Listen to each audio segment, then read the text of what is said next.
Welcome back to Sword and Musket, the arms channel where we have a close look at various interesting collectible weapons that have popped up through the ages. Today we're going back to the good old US of A to look at the revolver that was offered by Starr to the North during the American Civil War. It was mainly produced for the military market. These two examples that I have here, different models, but both in 44, both Civil War period, are in fact both military weapons. They have a single piece walnut grip, and if you look down here, you can see the acceptance mark, 3 initials in a box, which indicates that these were both military issue. Now, Starr did actually start by producing a revolver for the Navy of the North, which was in fact 36 caliber, but these are both 44. And I like these. I know they had problems. I know they were fiddly, and that in fact there was one North American general that famously said that whoever designed this revolver, or in fact took it on, commissioned it, must have been an agent of the South, because it has so many fiddly aspects about it. So let's try and go through it as it was designed. This is the model 1858, full frame revolver with a 6-inch barrel. Now, when I say it's full frame, I'm referring to the frame surrounding the cylinder, as opposed to Colt, which were open-topped. Both Colt and Remington relied on a central spindle that ran through the middle of the cylinder to hold them in place, but this one doesn't. And there's something else different and strange about this revolver, and anybody who knows a little bit about guns will recognize it as a feature that pops up later in revolver construction. But what the general was referring to when he said he must be an agent of the South was possibly the way you get this one open. Now, you can load it in situ. You can load the cylinder in situ because it has a lever type arrangement to compress the ball and charge. Or you can take the cylinder out, and that is done by undoing this cross pin. Now, what if you drop that in the grass? You're a bit stuffed, aren't you? Or if it falls from you when you're on your horse. The revolver is in fact a break open revolver, relying on a hinge at the front here. And as you can see, there's no pin running through the cylinder. It relies on this lug here and being driven at the back by these very positive type cogs. So you would take this aside, maybe load it in a small press, and then when you wanted to reinsert it in the gun, what you have to do is you have to come upwards at the back, close it down, and recapture that central cylinder. Then you pop your cross pin in, which hopefully your cross screw, which is knurled around the edges for extra purchase, you haven't dropped in the grass, and you and your mates are looking for it. But once it's properly reassembled, it is back to working order. Presumably you might have put the caps on the back if you're ready to go into battle, but otherwise you can put them on by this, through this depression here. Place the caps on the back, and then it is once again a double action revolver. Now, it has what they call a hesitant trigger release, which may have been influenced by the likes of Trenta, or the fact that there were double triggered Trentas around. But it relies on this part at the back of the trigger guard. Can you hear the click? See this piece here being touched and pushed backwards to create the release. I will try to demonstrate. Now, you see it pop out? And there she goes. Now, it in fact has a lock, a safety device upon it, which if you're not using the revolver for a long time, but you carry it loaded, I don't know why you would do that, or if it was at home and you didn't want your children playing with it, you would slide this tiny bar backwards. It didn't make a positive clip, but it slid backwards. This will now interfere with the top of the frame and will not release the trigger. I will try to demonstrate. Push it backwards, and then it gets to a point where it's touching the top of the frame, but it's not touching this. And the only way to actually fully demonstrate that is to take the cylinder out,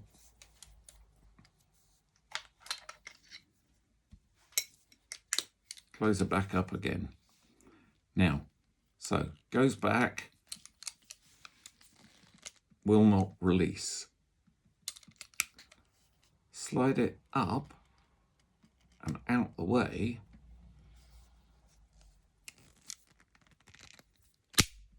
There she goes. So this is not a single action weapon, but you can see that that has come out. So if we push this trigger backwards, it's in fact that releases the trigger. So very clever, very intricate, and maybe not entirely appropriate for a war footing. So also quite complicated to make. Multiple parts in there which will have to work upon each other. Just casting an eye over the rest of the revolver, then you can see a fair bit of bluing remaining. It's flaking in these parts. There's a bit on the top strap, bit of bluing remaining, flaking again, and mostly gone, turning plum brown on the barrel. The serial number is under here, and they serial numbered them from the start of production. So in 1858, this one was produced before the single action, and this is number 13325. If you then move to the next one, it is consecutively numbered, in that the next model was consecutively numbered and the numbering carried on. So I like this revolver. It feels solid. It feels I don't like the double action. I prefer the single action weapon. One quite clever feature of these is that the hammer rests between the nipples. So on pulling the trigger, the cylinder is rotated into position, is pushed round into position, so the hammer may fall upon a nipple, but in its correct stored position, there's no risk of an accidental discharge. So quite neat, quite clever. It's got its patent marks and makers. It's got a maker's name on this side and its patent date on the other side, which is in fact 1856. So that's the double action. So it must have had its admirers because they requested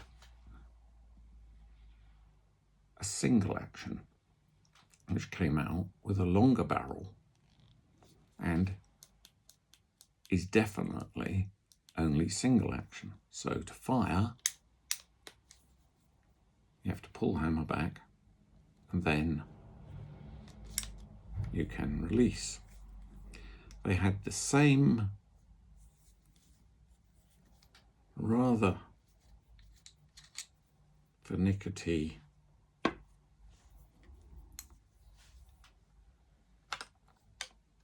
opening procedure.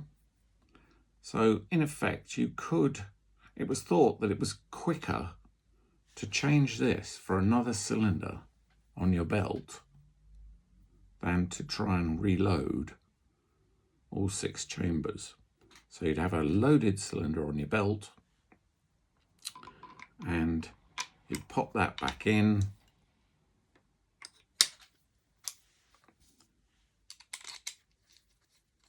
It's quicker. So you've got a longer loading lever, you've got more law of the lever physics working on your side. Once again, this one has got a very faint cartouche, which is just below that damage. I don't know if you can see it. This one's definitely had a military life.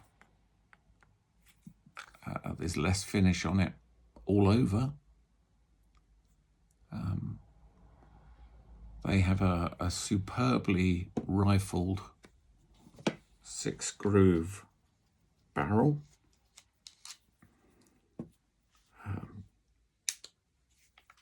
In later videos, I will be shooting these actual weapons. This one's got a little bit of pitting down the bore, but to me, that's not a problem. It's good rifling, strong rifling. It's not a problem to me because I like the fact that it's, as a collector, it shows use. It's been there. It has done what was required of it. The bore on the other one is actually better. So, slightly reverse thinking in development terms, but they went back to single action when they required a quantity during the Civil War. So that's the model 1863. They're both superb weapons. They both point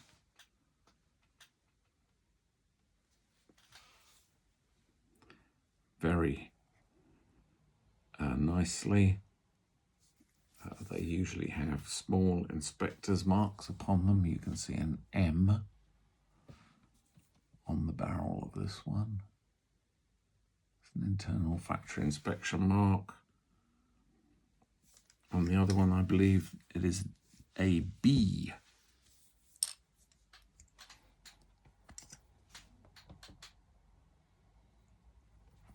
It's very difficult to see. There. The letter B. So, Starr's contribution to the American Civil War. A fine revolver and a nice piece to collect.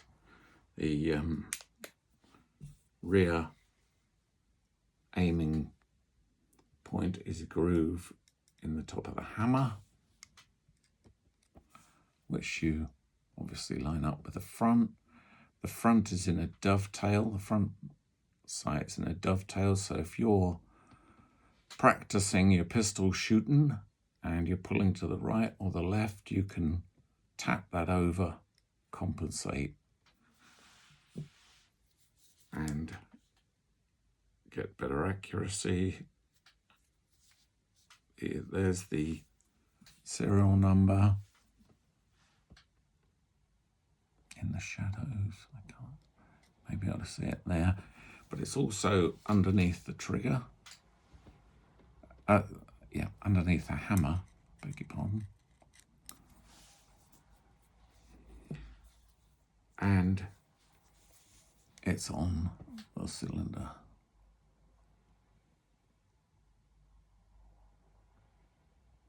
So there we have it. Last of the great percussion revolvers. You certainly know you've got it in your hand. I think with the extra barrel length, you'd be looking at a slightly more accurate weapon. Obviously, purely the act of using a double action revolver gives you less time to take careful aim. Let's have a look at the barrel of this one, the bore of this one. I think you can see almost immediately. It's very good. Possibly used less. Yeah, you can see the rifling. I will endeavour to shoot these purely for the large puff of smoke and the fun at a later date, probably in the new year, in the spring. But that is the technical side, a little bit of history, and a very strong reason for collecting these weapons, which are just made to such a high standard and finish. Thanks for joining me. You can also read about them on the website, which is www.byswordandmusket.co.uk. Please click like and subscribe, and more videos will follow.